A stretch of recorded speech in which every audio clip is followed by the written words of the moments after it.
Hey mga bay! Another day, another video na pod. Ug ang atong topic for today is how to move on. Saan ba pag move on? Usay buhaton para matabangan ka nga maka-move on. Lisod ba? For me, lisod jud mag-move on. It takes time. Kinahanglan jud na siya time para maka-move on. Kaya di man kog kaingon nga musulti lang nga moingon lang ka nga naka-move on naman ko ato niya. Dili na mo. It needs confirmation from the heart and from this. Usa ta magpadayon sa atong topic. Kung bago pa lang ka sa akong channel, I welcome sa Pinubri Vlog. So na ako'y 5 ka tips kung saan pag-move on. Una, ayaw siya i-block. Mao gini kasagaran sa ato i-block na to sa Facebook, sa Instagram, sa Twitter. So unsa pa ng social media apps or sites, dapat dili nato i-block. Ngano? Kung i-block ba nato, naabay matabang? Maka-move on ba ta dayon? Makahuna-huna pa noon ta kung nagunsa siya or unsa pa na iyang gibuhat, mas kita pa'y mabothered noon. Blocking his or her sa mga social media sites will not really help you.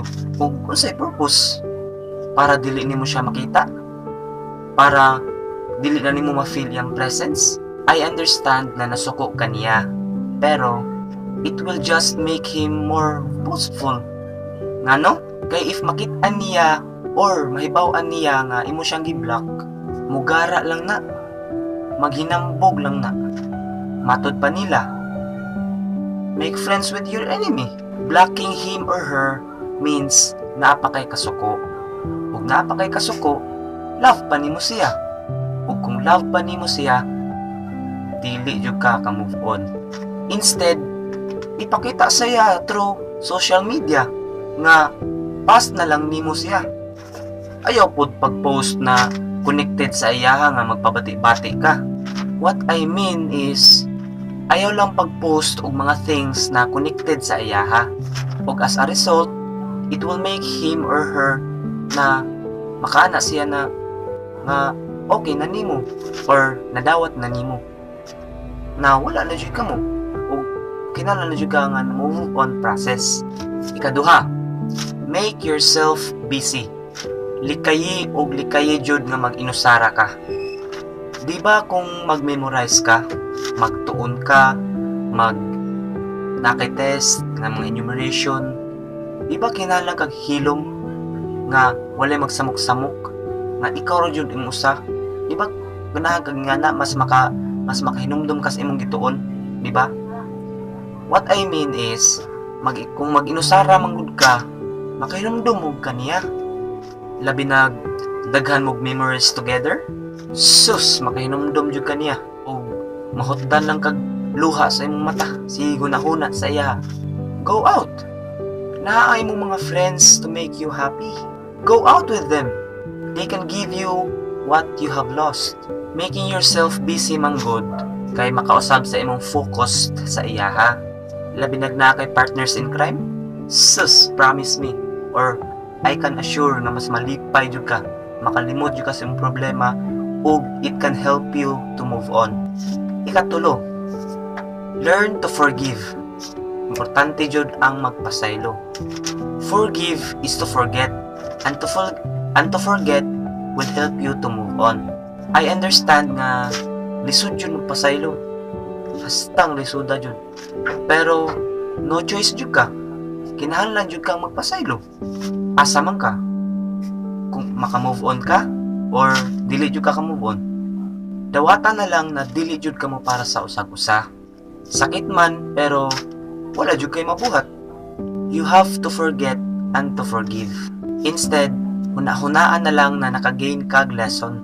Lesson nga sunod kung naagani kay partner, kahibaw na ka sa mga things na dapat nimong buhaton para di na ka masakitan, para di na ka mag-move on, para malikayan na nimo nga mag-move on process na sad ka.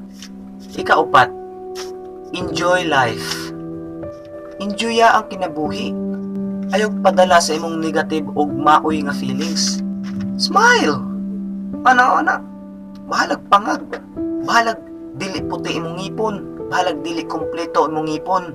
Basta, just smile.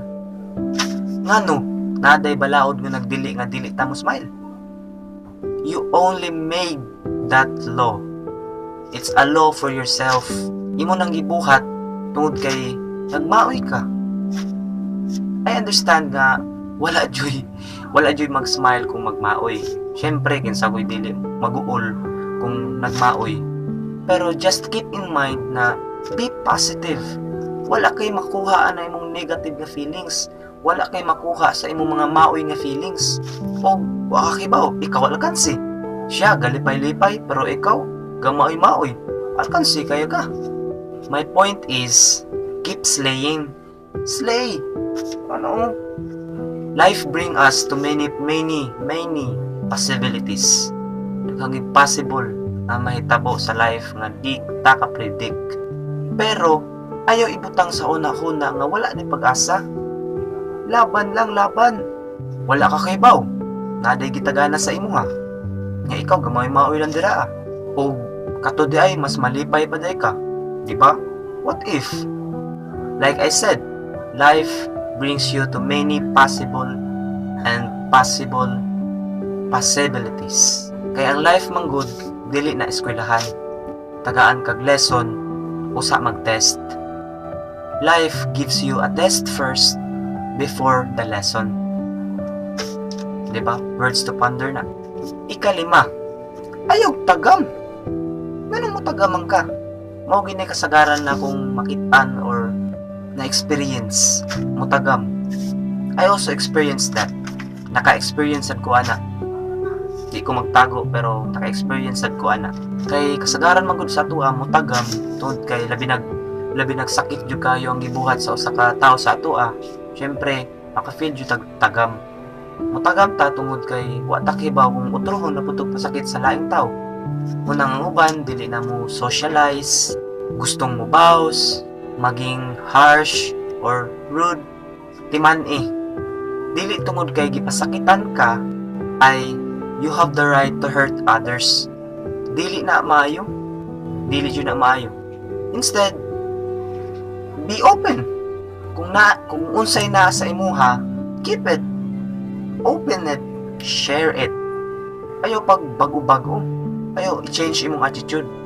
Kung unsay na naa sa imuha, mao jud na siya. Mao ginaog i-maintain na because original attitude is very precious. Ang ex nimo ang mipasakit sa imuha, timan ina, dili ang ubang tawo. Ayaw pag advance mag-isip te. Advance lang mag-isip te. Lahi-lahi tag kinaiya. Naapay gitagana si Lord para sa atoa. Ug kakaibaw kung mas malipay ka adto. Syempre si Lord good na, di ba? He is perfect. Ug mas deserve to nimo. So mauto ang 5 tips para maka-move on.